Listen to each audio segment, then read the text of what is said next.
শুধু সর্জন মন্ডলী, আমাদের আদি ধর্মগ্রন্থ হচ্ছে বেদ। বেদকে 4 ভাগে ভাগ করা হয়েছে, ঋগ্বেদ, সামবেদ, যজুর্বেদ এবং অথর্ববেদ।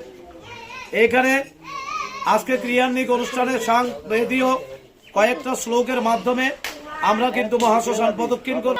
এখানে যে একটি মন্ত্রের উপরে আমরা, এটাও বৈদিক মন্ত্রের উপরে আমরা দাঁড়িয়েছিলাম। আজকে 10 দিন পরে অশোচান্তে দ্বিতীয়ান্নে 11 দিনের দিন আজকে ক্রিয়ান্বিক অনুষ্ঠানে আমরা দাঁড়িয়েছি। সেই মন্ত্র হচ্ছে ওম পিতা স্বর্গ পিতা ধর্ম পিতা হি পরমং তপ প্রীতরি প্রীতি মহাপন্নে প্রিয়ন্তে সর্বদেবতা। শুধু সর্জন মন্ডলী, আর বিলম্ব নয়। আমরা যারা যাচ্ছে এখানে কীর্তনিয়া, তাদের সাথে সবাই প্রয়াত ব্যক্তিত্বের আত্মার সদ্গতি কামনা করে আমরা মহা হরিনাম সংকীর্তনের মাধ্যমে হরে কৃষ্ণ কৃষ্ণ কৃষ্ণ হরে হরে, হরে রাম রাম রাম হরে হরে মহামন্ত্র জপ করে পুনরায় মহাশ্মশান প্রদক্ষিণ করে গৃহে এসে আজকের অনুষ্ঠানের আমরা পরিসমাপ্তি করব।